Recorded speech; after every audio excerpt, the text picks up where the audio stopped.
मित्रों नमस्कार। Parameter of law channel में मैं आपका मित्र रिटायर्ड जज अशोक शर्मा आपका हार्दिक अभिनंदन करता हूं। प्राय लोग जब किसी भी तरह का कोई विवाद होता है कोर्ट में जाते हैं। कोर्ट में मामला थोड़ा लंबा चलता है क्योंकि कोर्ट के पास भी पेंडेंसी है। प्रायोरिटी पे कोशिश होती है कि न्याय जल्दी मिले, लेकिन थोड़ा समय लगता ही है। प्रक्रिया निर्धारित है, कानून के तहत ही उन्हें चलना होता है, जजेस को भी वकीलों को भी। तो कोर्ट में कोई भी मामला जब आपने डाला है, कोर्ट केस में जीतने के लिए कुछ सिद्धांत, किस तरह से आप कोर्ट केस को जीत सकते हैं, इस बारे में बेसिक्स क्या है ये मैं आपको इस वीडियो में बताने जा रहा हूं।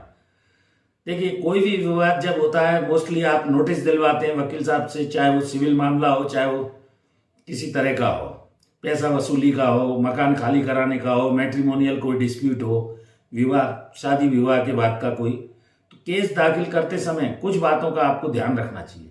सबसे पहले जो वकील साहब को आप सारे फैक्ट्स को एकदम क्लियर बताएं।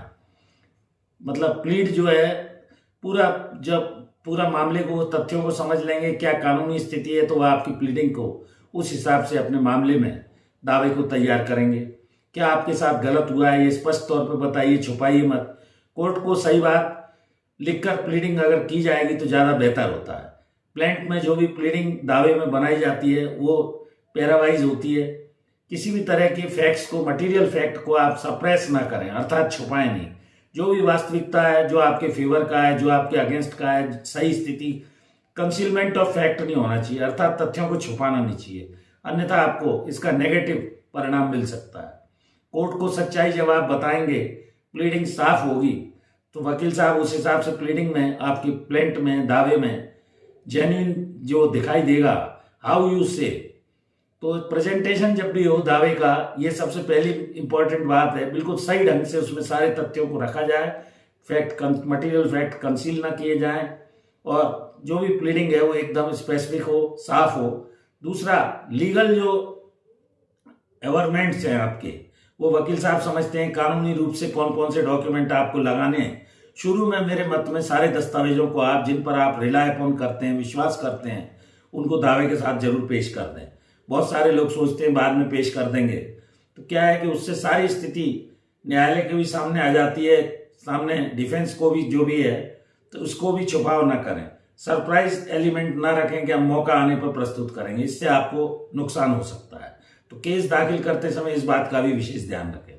तीसरा, जब आपका कोई भी दावा प्रस्तुत किया जाता है, सारे फैक्ट्स लॉ की पोजीशन पर, जुरिस्डिक्शन पर, चाहे वो टेरिटोरियल हो, पिक्यूनियरी हो, तो इसकी जो लास्ट प्रेयर होती है, प्रार्थना होती है, उसमें क्या आप रिलीफ कोर्ट से चाहते हैं, क्या आप मांग रहे हैं, क्या प्रार्थना कर रहे हैं, कोर्ट से उसको एकदम स्पष्ट तौर पर रिलीफ को, प्रार्थना को, क्या अनुतोष आप चाह रहे हैं, स्पष्ट तौर पर लिखा जाए। और दूसरा, आपको क्या प्रूफ करना है, ये एविडेंस आपके दिमाग में होना चाहिए, चाहे वो ओरल एविडेंस हो, चाहे वो डॉक्यूमेंट्री एविडेंस हो, दस्तावेज से, चाहे मौखिक रूप से। जब भी आपका बयान होता है, आपके गवाहों का बयान होता है, लिस्ट ऑफ विटनेस में जिन भी गवाहों पे आप भरोसा करते हैं उनके भी नाम खोल दें। तो सफिशिएंट जब आप प्रूफ आपके पास हो तभी कोर्ट कचहरी जाएं, और कोर्ट में इन बातों का, प्लीडिंग का ध्यान रख के, जैसा मैंने बताया, मटीरियल फैक्ट्स वकील साहब से प्लीड कराएं, लीगल एवरमेंट्स जो भी बन रहे हैं, कानूनी रूप से किन किन डॉक्यूमेंट्स पे आप विश्वास करते हैं, रिलीफ एकदम स्पष्ट हो, और प्रूफ आपको क्या करना है, ये सारी चीजें आपके मन में जब स्पष्ट होंगी तो उसमें आप हर पेशी के पहले वकील साहब के पास जाइए, नियमित तौर पर उनके संपर्क में रहिए। कब आपकी पेशी लगी है, कोर्ट में भी उपस्थित होने का प्रयास कीजिए, कोई विशेष कारण है तो वकील साहब को बता दीजिए। इस तरह आप कोर्ट में जो भी सिविल मामला, विशेषकर मैं इसमें बताना चाहूंगा, तो केस दाखिल करते समय इन बातों को आप ध्यान रखकर अपने केस में निश्चित तौर पर विजयी हो सकते हैं, ऐसा मेरा मानना है।